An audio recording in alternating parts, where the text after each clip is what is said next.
Hello everyone, welcome to my new lecture, Moment of Force, from the subject Elements of Mechanical Engineering. अगर हम moment of force की बात करें, force क्या है? फोर्स कोई भी एक एक्सटर्नल एजेंसी है, एक्सटर्नल एलिमेंट है जो किसी भी बॉडी में मोशन प्रोड्यूस करता है या उस मोशन को स्टॉप कर देता है। अगर किसी बॉडी के ऊपर में फोर्स लगाता हूं तो उसमें दो चीजें हो सकती है। एक तो वो बॉडी मूव कर सकती है, दूसरा वो बॉडी किसी भी पॉइंट के रेस्पेक्ट में, किसी भी एक्सिस के रेस्पेक्ट में रोटेट कर सकती है। जैसे सपोज एक एग्जांपल लिया, ये एक कोई बॉडी है,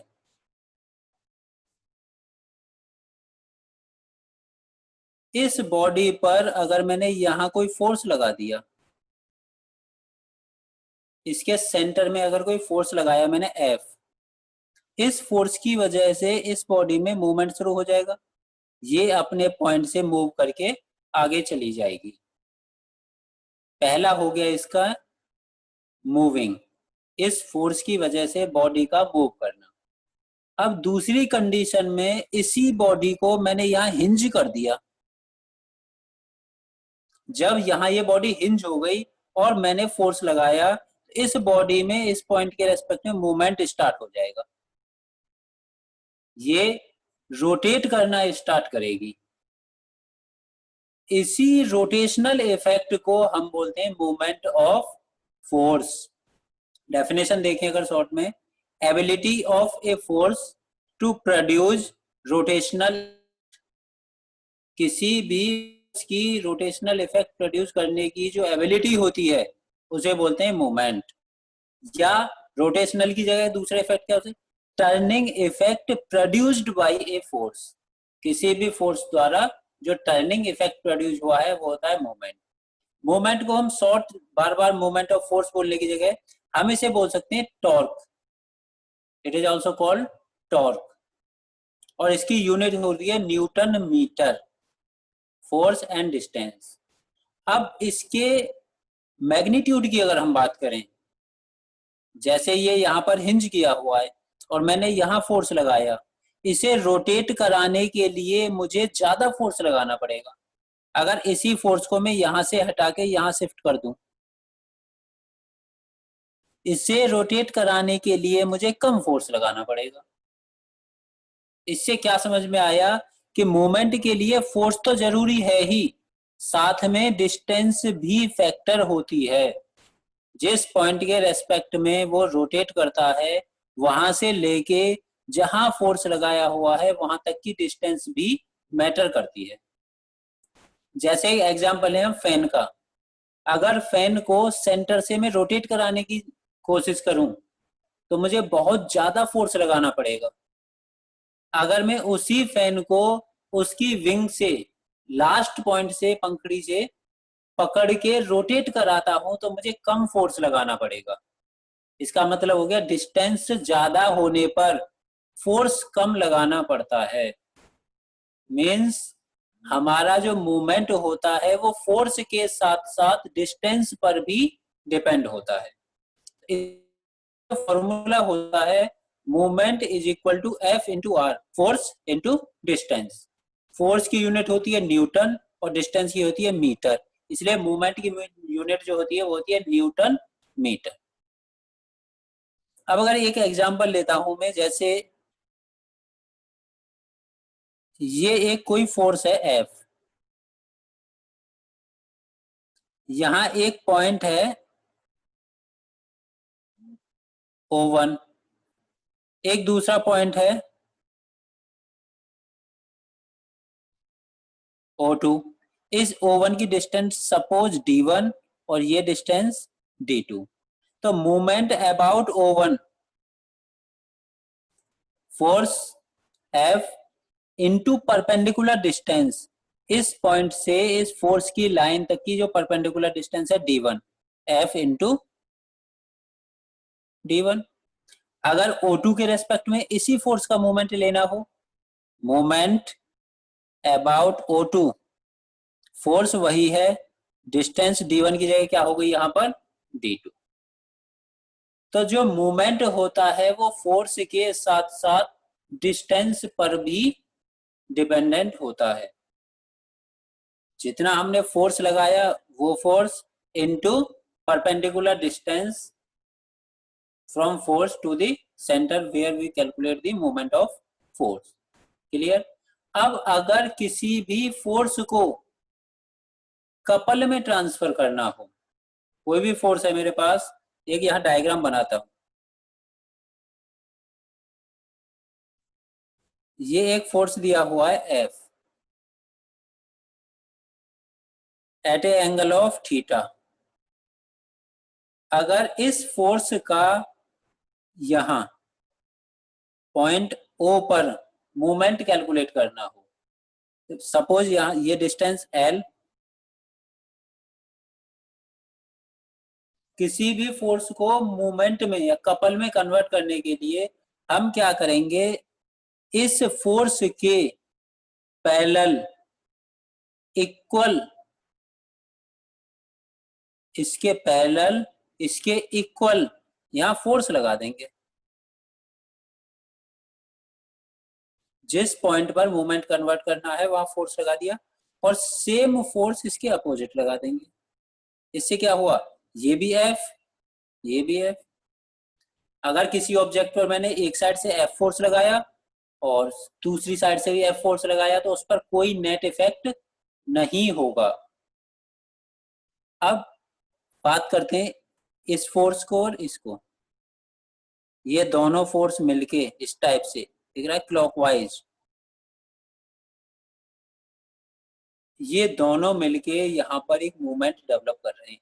फोर्स F एंड ये फोर्स F, दो इक्वल एंड अपोजिट फोर्स किसी भी पॉइंट पर कपल प्रोड्यूस करते हैं। इसका मतलब इनसे अगर मैं रिजल्टेंट देखते हैं, ये पॉइंट O, ये पॉइंट F, और ये कपल कैसा आया है, ऐसे क्लॉकवाइज, क्लॉकवाइज कपल, और उसकी वैल्यू क्या होगी, फोर्स इनटू परपेंडिकुलर डिस्टेंस, ये value as it is force रहेगी। तो यहाँ जो फोर्स था हमारे पास पॉइंट ए पर, उस फोर्स को एक दूसरे पॉइंट ओ पर हमने ट्रांसफर कर दिया और उस पॉइंट ओ पर एक कपल जनरेट हो गया, फोर्स इनटू डिस्टेंस। अगर एक दूसरा एग्जांपल लेके देखते हैं,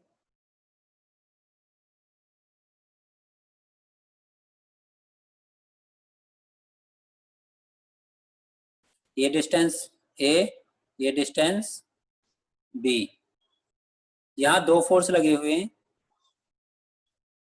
फोर्स F1, फोर्स F2। यहाँ रिजल्टेंट कपल और फोर्स देखते हैं। सब इसके इक्वल एंड अपोजिट, एक इसी डायरेक्शन में फोर्स लगाया F1 और opposite force F1। Same F2 के लिए इस डायरेक्शन में फोर्स लगाया F2 और इसके अपोजिट एक फोर्स लगा दिया F2। तो यहाँ पर F1 equal opposite cancel out हो जाएंगे, F2 equal opposite cancel out हो जाएंगे, इनमें कोई इफेक्ट नहीं होगा। Point O A B, O से A तक की डिस्टेंस हमारी A और A से B तक की डिस्टेंस हमारी B। अब देखते हैं यहाँ पर कपल कैसे जनरेट होगा। ये फोर्स और ये फोर्स दोनों अपोजिट, ये दोनों मिलके एक कपल जनरेट करेंगे जो कि क्लॉकवाइज होगा। इसका कन्वर्जन देखते हैं हम। पॉइंट O, पॉइंट O पर इन दोनों की वजह से एक क्लॉकवाइज कपल जनरेट हुआ है, ऐसे क्लॉकवाइज, जिसकी वैल्यू हो गई F1 इंटू ये F1 हुआ और ये परपेंडिकुलर डिस्टेंस आपकी B। दूसरा F2 इधर से लगा हुआ है, इसके अपोजिट ये लगा हुआ है F2, ये दोनों मिलके एक कपल जनरेट करेंगे जो ऐसे रोटेट होगा। एक कपल इसकी वजह से जनरेट हुआ इस टाइप से, तो दूसरा कपल हो गया एंटी क्लॉकवाइज, और वैल्यू हो जाएगी हमारी F2 इंटू यहां से यहां तक ये डिस्टेंस A। इस कपल से ये फोर्स से बैलेंस हुआ, इससे ये इनने मिलके कपल बना दिया। अब फोर्स बचा हुआ है डाउनवर्ड डायरेक्शन में F1 और यहाँ F2, ये इनका रिजल्टेंट। अब कपल या फोर्स इनकी हम बात करें, जो भी आपका फोर्स होगा हमेशा, जो भी फोर्स होगा अपवर्ड डायरेक्शन का फोर्स पॉजिटिव होगा और डाउनवर्ड डायरेक्शन वाला फोर्स नेगेटिव होगा। जो कोई भी फोर्स अपवर्ड डायरेक्शन में होगा उसकी वैल्यू पॉजिटिव, और जो भी फोर्स डाउनवर्ड डायरेक्शन में होगा वो फोर्स नेगेटिव। कोई भी फोर्स फॉरवर्ड डायरेक्शन में होगा पॉजिटिव, और कोई भी फोर्स बैकवर्ड डायरेक्शन में होगा तो नेगेटिव। ये बात हो गई फोर्स की। अब बात करते हैं कपल। जो भी कपल क्लॉकवाइज होगा, क्लॉकवाइज जैसे घड़ी की सुई घूमती है, घड़ी की सुई ऐसे चलती है, वो पॉजिटिव होगा। और जो भी कपल एंटी क्लॉकवाइज होगा, घड़ी की सुई के अपोजिट, वो कपल हमारा नेगेटिव। तो moment of force clear. Moment of force, जो हम फोर्स लगाते हैं उसके मूविंग और रोटेशनल इफेक्ट दो होते हैं। जो हमारा रोटेशनल इफेक्ट प्रोड्यूस होता है किसी भी फोर्स का, उस रोटेशनल इफेक्ट को हम बोलते हैं मोमेंट ऑफ फोर्स। यानी कि कोई भी रोटेशनल इफेक्ट जो फोर्स द्वारा प्रोड्यूस होता है वो हो गया हमारा मोमेंट ऑफ फोर्स। इसे शॉर्ट में हम टॉर्क भी बोल देते हैं। Formula force into perpendicular distance का मैथमेटिकल फॉर्मूला हो जाता है, और इसे मेजर करते हैं हम न्यूटन मीटर में। किसी भी ऑब्जेक्ट का अगर फोर्स निकालना है तो हम यहाँ से फोर्स कैलकुलेट कर सकते हैं F इंटू परपेंडिकुलर डिस्टेंस। अब इस मूवमेंट का इक्विलिब्रियम कैसे देखेंगे? इस मूवमेंट का इक्विलिब्रियम देखो यहाँ जैसे, if a body acted upon by a number of coplanar forces will be in equilibrium if the algebraic sum of moments of all the forces about a point lying in the same plane is 0। यानी कि किसी भी coplanar force system में जितने भी force लगे हुए हैं उन सभी फोर्सेस की वजह से जो नेट मूवमेंट होगा वो इज इक्वल टू 0 होगा। या हम ऐसे भी कह सकते हैं कि clockwise movement is equal to anti clockwise movement, क्योंकि क्लॉकवाइज मूवमेंट पॉजिटिव होता है, एंटी क्लॉकवाइज मूवमेंट नेगेटिव होता है। अगर दोनों को इक्वल कर देंगे तो हम 0 हो जाएगा। यहाँ एक एग्जांपल लेते हैं छोटा सा। जैसे ये एक बीम, इसके ऊपर बहुत सारे फोर्स लगे हुए हैं। ये दो इसकी रिएक्शन R1 R2, ये दो इसके फोर्स W1 W2, इनके बीच की डिस्टेंस सेम A और A। अब मूवमेंट किसी एक पॉइंट के रेस्पेक्ट में लेते हैं। सपोज यहाँ मूवमेंट लेता हूँ इस पॉइंट के A के रेस्पेक्ट में, A B C D। तो movement about A, movement about A के रेस्पेक्ट में मूवमेंट लेते हैं। देखो क्या आएगा, फोर्स इनटू परपेंडिकुलर डिस्टेंस। सबसे पहले फोर्स है W1, इसका मूवमेंट अगर मैं देखूं ए के रेस्पेक्ट में ऐसे जाएगा, ऐसे जा रहा है, तो ये मूवमेंट कैसे हो गया? क्लॉकवाइज मूवमेंट हुआ मेरा, क्लॉकवाइज मूवमेंट। तो क्लॉकवाइज मूवमेंट को क्या लेंगे हम? Positive, plus W1 into perpendicular distance. ये लोड लगा हुआ है पॉइंट C पर, C पॉइंट से मूवमेंट ले रहे हैं हम A के रेस्पेक्ट में, ए से सी के बीच की जो परपेंडिकुलर डिस्टेंस है वो क्या है, ए, W1 इंटू ए। सेम W2 इस तरह मूवमेंट देगा, इसका मूवमेंट भी ऐसे देखो, ऐसे जाएगा clockwise plus W2 into D से ए तक की distance, A plus A, 2a हो गई। आर मूवमेंट देगा ऐसे, ये मूवमेंट अपोजिट हो गया एंटी क्लॉकवाइज, तो ये माइनस होगा R2 इंटू ए से बी की distance, A plus A plus A, 3a is equal to 0। A cancel out हो जाएगा। अगर हम R2 की वैल्यू देखें तो यहाँ से R2 is equal to W1 plus 2W2 upon 3, ये मूवमेंट हो गया। अगर मूवमेंट का हम एक और एग्जांपल देखें कि ये कोई भी सिस्टम पॉइंट O, यहाँ force F1, force F2, force F3 and force F4, सभी के बीच की डिस्टेंस ए।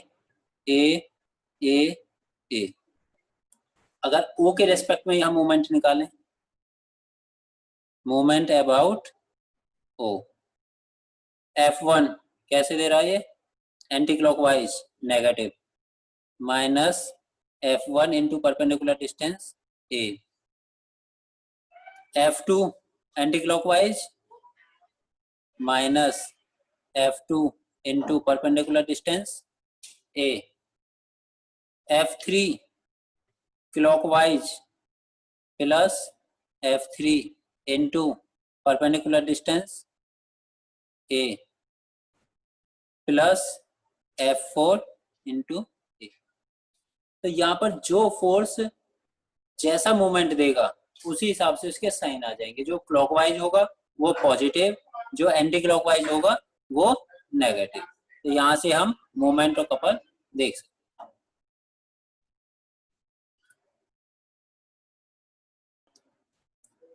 अब हम एक न्यूमेरिकल देखते हैं। ये एक फोर्स दिया हुआ है 200 Newton at a angle of 60 degree. इस O पॉइंट के रेस्पेक्ट में मूवमेंट कैलकुलेट करना। अब मूवमेंट होता है force into perpendicular distance. Force तो हमारे ये लगा हुआ है, बट अगर परपेंडिकुलर डिस्टेंस देखें तो परपेंडिकुलर डिस्टेंस होगी इस पॉइंट से इसके लाइन ऑफ एक्शन में परपेंडिकुलर डिस्टेंस। अगर मैं इस फोर्स को आगे एक्सटेंड करता हूं और इस फोर्स वाली लाइन से 90 डिग्री पर एक ऐसी लाइन खींचूं जो इस O पॉइंट से होते हुए जाए, इस टाइप से, ये एंगल क्या है मेरा 90। तो मेरी यहां से यहां तक की ये जो डिस्टेंस है, इस पॉइंट का नाम दे दिया मैंने सपोज A, O से A तक की जो डिस्टेंस है वो इसके लिए परपेंडिकुलर डिस्टेंस है। अब O से A की डिस्टेंस कैलकुलेट करेंगे हम। O से A की डिस्टेंस कैसे कैलकुलेट होगी, ये एंगल 60 डिग्री तो ये एंगल भी 60 डिग्री होगा।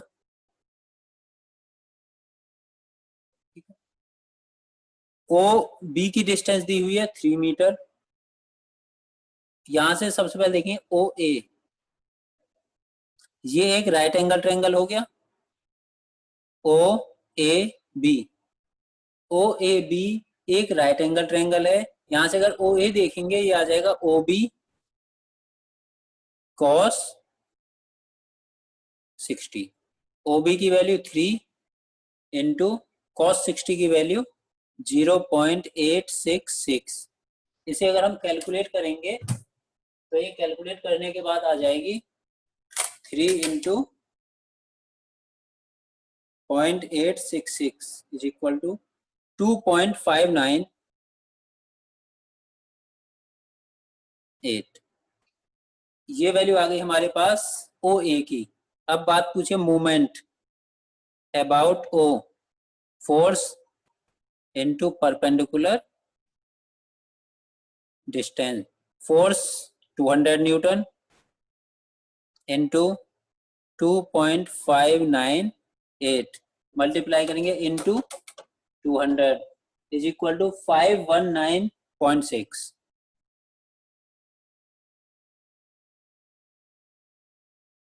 यूनिट फोर्स की यूनिट क्या है? न्यूटन. डिस्टेंस की यूनिट मीटर. ये हो गया इतने न्यूटन मीटर. ये न्यूमेरिकल क्लियर. नेक्स्ट न्यूमेरिकल देखते हैं. ये एक स्क्वायर ब्लॉक दिया हुआ है जिसकी डायमेंशन है 0.25 metre. A B C D एक स्क्वायर ब्लॉक है. इस ब्लॉक का वेट 20 न्यूटन. हमेशा किसी भी ऑब्जेक्ट का वेट उसके सेंटर पर एक्ट होता है और डाउनवर्ड डायरेक्शन में एक्ट होता है. ये ब्लॉक पॉइंट ए पर हिंज है और पॉइंट बी पर रोलर सपोर्ट है. इसमें एक स्ट्रिंग के थ्रू, जो स्ट्रिंग 30 डिग्री एंगल पर है, एक फोर्स लगाया गया है P. इस P फोर्स की मिनिमम वैल्यू कैलकुलेट करनी है कि जब ये ब्लॉक जस्ट लिफ्ट हो जाए इस B पॉइंट से. जो ये रोलर सपोर्ट है, ये roller support just upward direction में लिफ्ट हो जाए तो इस P की क्या वैल्यू होगी. अगर यहां पर हम देखें टोटल कितने फोर्सेज हैं. सबसे पहले इसका एक डायग्राम बनाते हैं सभी फोर्सेस को दिखाते हुए. ये ब्लॉक आपका ए बी सी डी. इस ब्लॉक पर अगर हम यहां बात करें, इसकी एक स्क्वायर ब्लॉक है, इसलिए ये जो एंगल होगा, ये एंगल आपका मिड में होगा तो 45 डिग्री. यहां से एक P फोर्स लगा हुआ है और ये एंगल होगा हमारा 30 डिग्री जो यहां पर दिया हुआ है. अब अगर वैल्यूज की बात करें हम, A B C D ये सभी डायमेंशन 0.25 0.25. इसका सेल्फ वेट यहां सेंटर में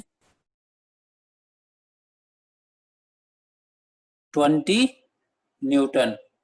सेल्फ वेट हो गया इसका 20 न्यूटन. अब अगर हम पॉइंट ए के रेस्पेक्ट में मूवमेंट लेते हैं, मूवमेंट अबाउट पॉइंट ए, तो पॉइंट ए के रेस्पेक्ट में मूवमेंट अगर लेते हैं हम, एक फोर्स ये हुआ, इसका मूवमेंट आएगा. एक फोर्स ये हुआ, इसका मूवमेंट आएगा. बट इसके मूवमेंट के लिए परपेंडिकुलर डिस्टेंस देखनी होगी मुझे और इसके मूवमेंट के लिए परपेंडिकुलर डिस्टेंस होगी. दूसरी बात, इनकी रिएक्शंस. ये रोलर सपोर्ट है. रोलर सपोर्ट की जो रिएक्शन है ये होगी आर बी. हिंज सपोर्ट की रिएक्शन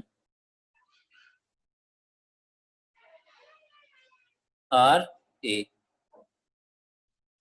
जब हम मूवमेंट की बात कर रहे हैं, ये आर ए इस पॉइंट ए से पास हो रहा है और अगर इस आर ए का मूवमेंट लेना चाहेंगे तो परपेंडिकुलर डिस्टेंस की कोई नहीं रही. जब कोई भी फोर्स सेम पॉइंट से पास होता है जिसके रेस्पेक्ट में हम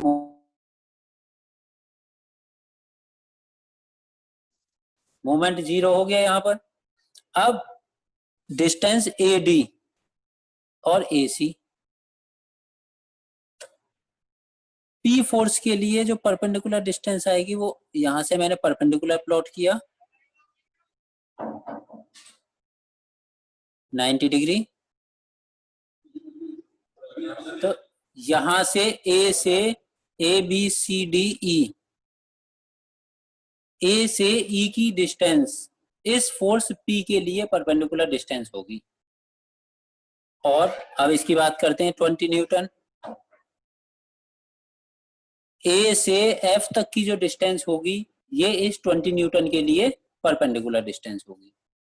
जब हमें कंडीशन दी हुई थी कि इस रोलर से ये ब्लॉक जस्ट लिफ्ट हो जाए, जब इस रोलर से ये अपवर्ड डायरेक्शन में लिफ्ट हो गया तो यहां जो रिएक्शन होगी उसकी वैल्यू 0 होगी. क्योंकि फिर इसके ऊपर कोई सपोर्ट नहीं है, उस टाइम पर इसकी वैल्यू 0 हो जाएगी। तो movement about A, force F into perpendicular distance AF minus force P into perpendicular distance AE। Force इसका लोड 20 न्यूटन इंटू AF, ये टोटल वैल्यू क्या थी हमारी 0.25 मीटर। तो ये फोर्स सेंटर से पास होगा तो हाफ हो जाएगा 0.25 अपॉन 2 माइनस P कैलकुलेट करना है इंटू AE।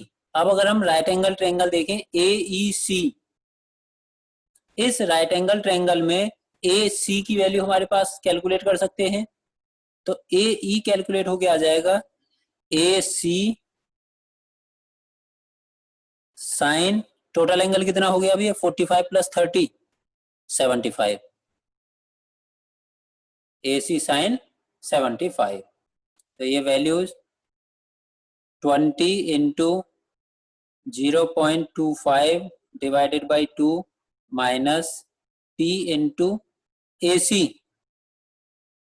ये हाइपोटेन्यूस बेस परपेंडिकुलर AB का स्क्वायर प्लस BC का स्क्वायर और उसका square root of AB square plus BC square into sine 75। 20 into 0.125 minus P into square root of 0.25 का square plus 0.25 का square sine 75 0.966 into 0.966।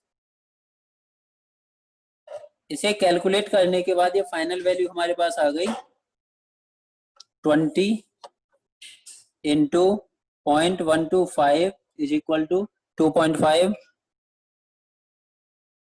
Minus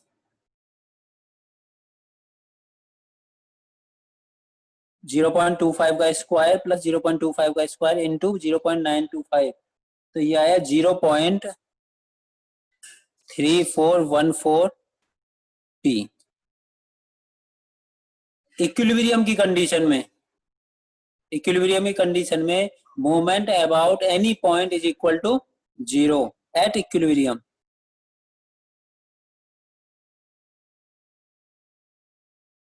Movement about A is equal to 0. So 2.5 minus 0.341 P is equal to 0. Simply हम कह सकते हैं P is equal to 2.5 upon 0.3414। यहाँ से P की value आ गई 7.325 न्यूटन। अगर हम 7.325 न्यूटन का फोर्स लगा दें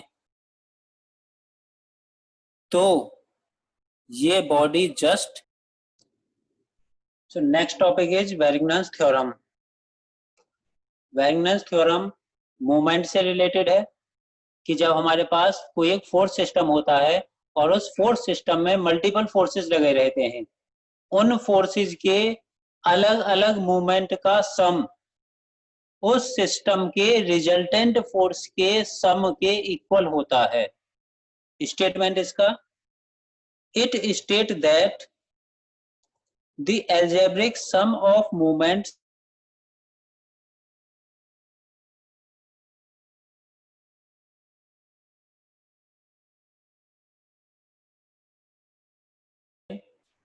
state that the algebraic sum of moments of a system of coplanar forces about a point in their plane is equal to the movement of their resultant force about the same point.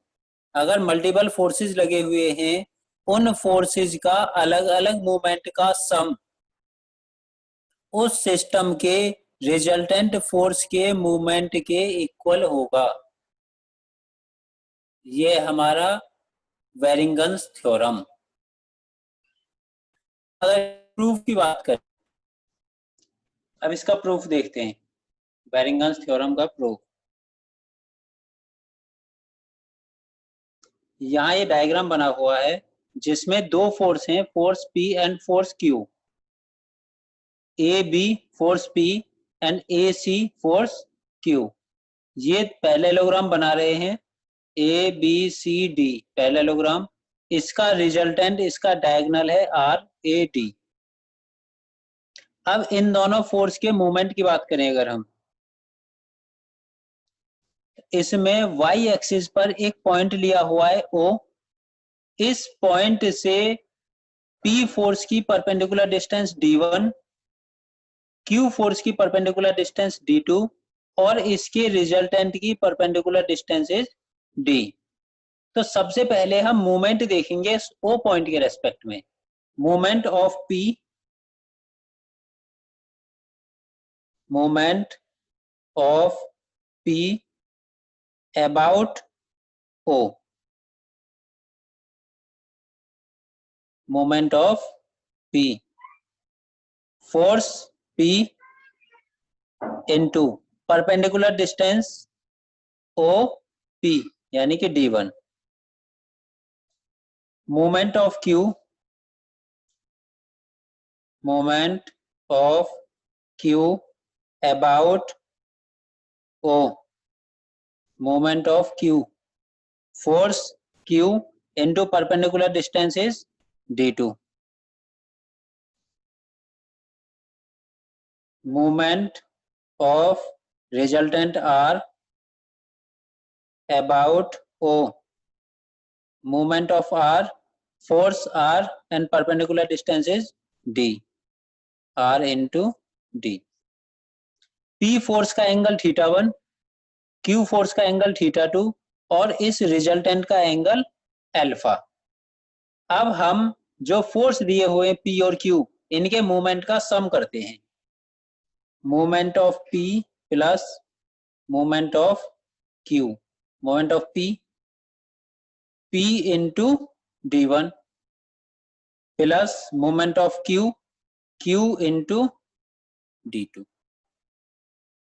हम इसे लिख सकते हैं P into D1, ये distance.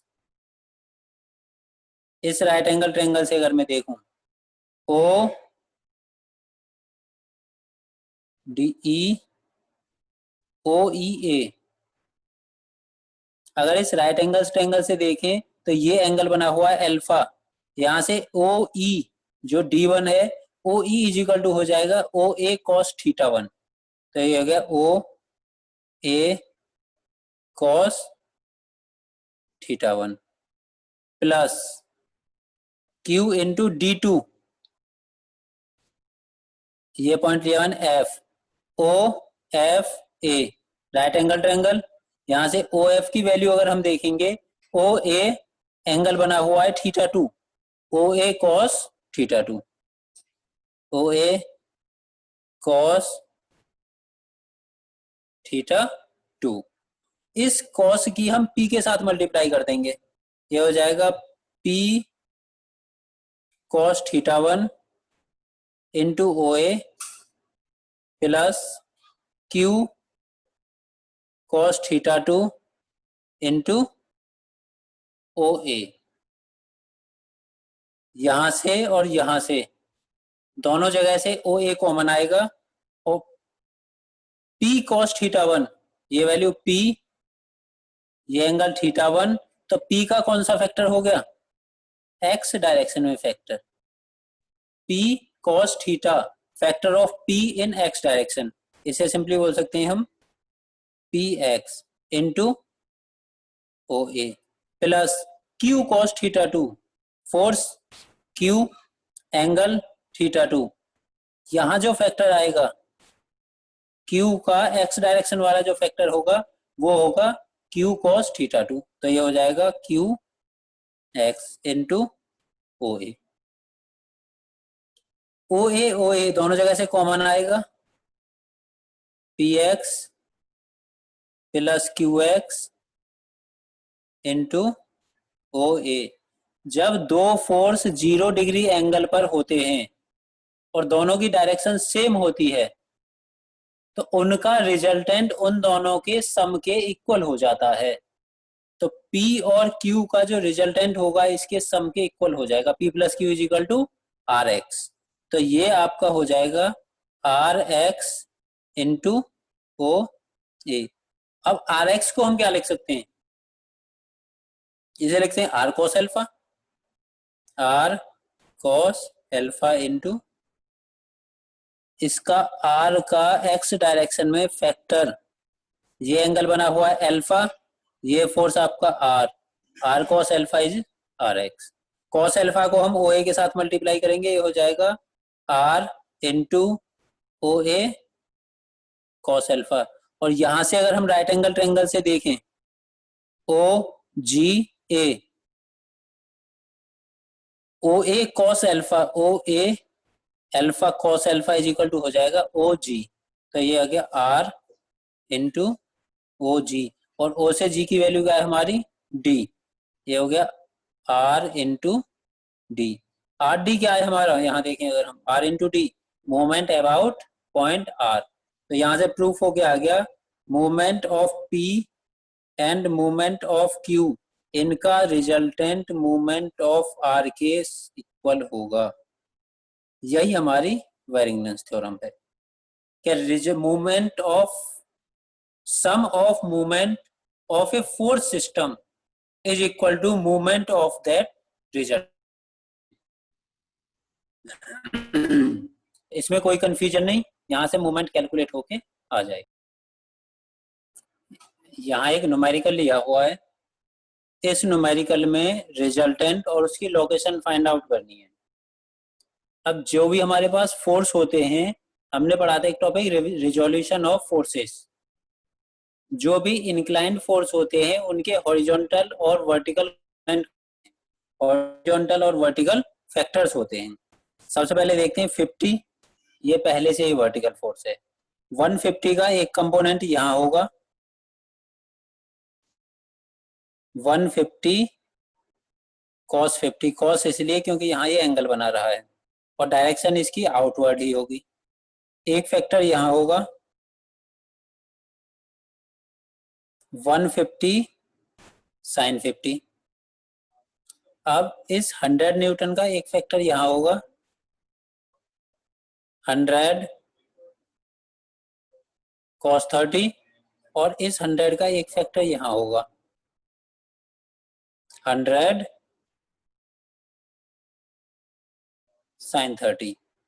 अब बात करते हैं इस फोर्स की, एक फैक्टर इस डायरेक्शन में हॉरिजॉन्टल 120 cos 75, एक वर्टिकल डायरेक्शन में 120 sin 75। 80 न्यूटन का फैक्टर एक यहाँ होगा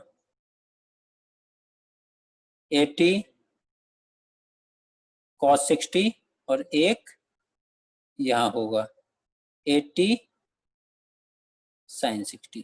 जितने भी फोर्स थे सभी फोर्सेस के हमने फैक्टर किए। फैक्टर करने के बाद सिग्मा एफ एक्स डायरेक्शन के फोर्स देखो, एक्स डायरेक्शन में इधर जो फोर्स होंगे उन्हें हम लेंगे पॉजिटिव।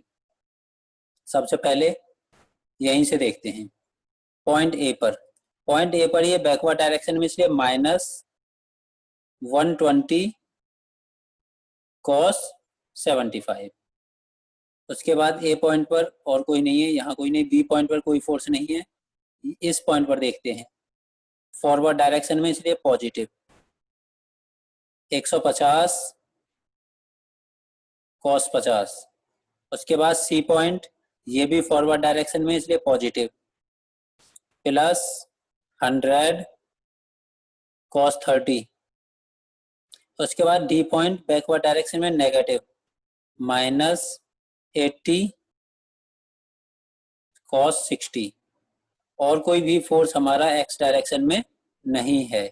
इनका रिजल्टेंट कैलकुलेट करने पर जो आंसर आएगा F X 111.96 111.96 Newton forward direction में।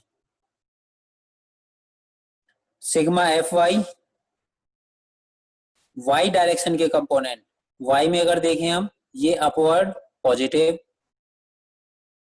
120 sin 75, उसके बाद ये डाउनवर्ड नेगेटिव -50, उसके बाद ये डाउनवर्ड नेगेटिव -150 sin 50, ये फोर्स अपवर्ड पॉजिटिव +100 sin 30, ये force downward negative 80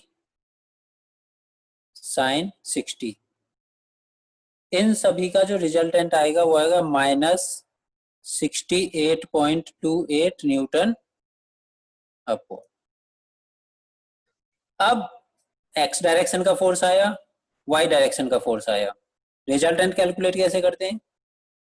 R is equal to square root of sigma F X का square plus sigma F Y का square. Square root of sigma F X 111.96 का square plus F Y -68.28 का whole square.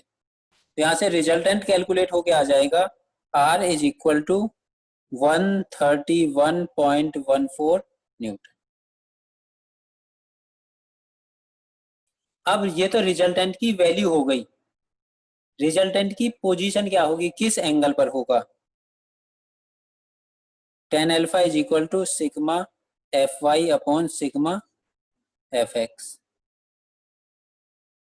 F Y 68.28 upon F X 111.96, तो यहां से calculate होके alpha is equal to आ जाएगा 31.38 degree.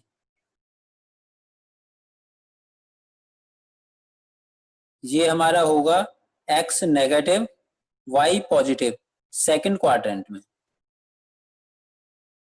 Sorry Y negative X positive, ये एक्स पॉजिटिव वाई नेगेटिव हो जाएगा हमारा फोर्थ क्वाड्रेंट में, तो ये एंगल फोर्थ क्वाड्रेंट में बनेगा। ये तो रिजल्टेंट की वैल्यू और रिजल्टेंट का एंगल किस एंगल पर लगा होगा। अब उसकी पोजीशन की अगर बात करें, किस पोजीशन पर होगा, उसकी पोजीशन क्या होगी? वेरिंगन्स थ्योरम से अगर हम देखें कि इस रिजल्टेंट का मूवमेंट इन सभी फोर्सेस के मूवमेंट के सम के इक्वल होगा। वेरिंगन्स थ्योरम से यही प्रूफ होता है कि किसी भी फोर्स के रिजल्टेंट का मूवमेंट उस सिस्टम पर लगे हुए सभी फोर्स के मूवमेंट के सम के इक्वल होगा। फ्रॉम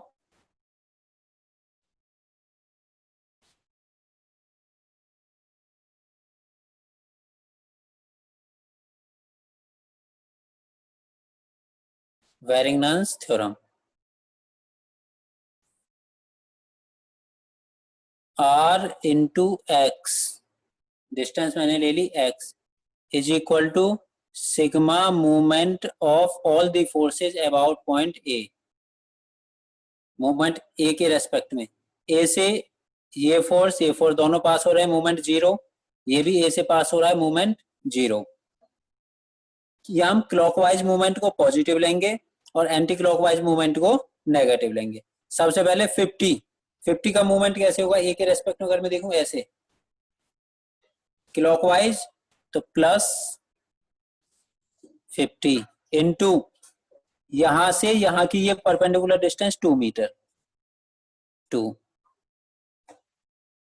ये डाउनवर्ड फोर्स इसका क्लॉकवाइज मूवमेंट आएगा 150 साइन 50 प्लस 150 साइन 50 फोर्स हो गया, इनटू अगर हम मूवमेंट की बात करें यहां तक की परपेंडिकुलर डिस्टेंस ए से बी की परपेंडिकुलर डिस्टेंस 2 + 2 4। अब ये भी क्लॉकवाइज मूवमेंट देगा, प्लस 150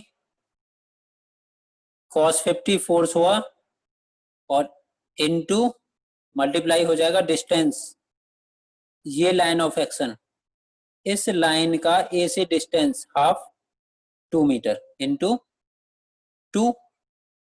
उसके बाद नेक्स्ट फोर्स ये, इसका मूवमेंट भी ऐसे ही होगा, तो ये भी positive 100 cos 30 force into perpendicular distance. अब यहां से इसकी परपेंडिकुलर डिस्टेंस इस पॉइंट से ये हो जाएगी 2 + 2 4। इसका मूवमेंट ऐसे आएगा एंटी क्लॉकवाइज डायरेक्शन, तो इसलिए नेगेटिव -100 साइन 30 इनटू इसके लिए परपेंडिकुलर डिस्टेंस हो गई यहां से यहाँ 4। नेक्स्ट फोर्स ये, इसका मूवमेंट भी एंटी क्लॉकवाइज, तो -80 cos 60 इनटू परपेंडिकुलर डिस्टेंस यहां से यहां की 4। तो ये सभी मूवमेंट आ गए। इन सभी मूवमेंट का अब सम करेंगे अगर हम, तो सम करने से आ जाएगा 738.87। तो यहाँ से x कैलकुलेट हो के आ जाएगा, x = 738.87 डिवाइडेड बाई r की वैल्यू हमने कैलकुलेट की थी 131.14, ये वैल्यू आ गई 5.63 फ्रॉम ए। तो ए पॉइंट से जो रिजल्टेंट फोर्स होगा उसकी डिस्टेंस आ गई 5.63। तो यहां से 5.63 डिस्टेंस पर फोर्थ क्वाड्रेंट में यहाँ एक फोर्स लगा होगा। तो ये हमारा फाइनल रिजल्टेंट हो गया। आज के लेक्चर में हमने वेरिंगन्स थ्योरम प्रूफ की है, उसके बेस पर न्यूमेरिकल और मोमेंट ऑफ फोर्स और उसके बेस पर न्यूमेरिकल। Okay, thank you.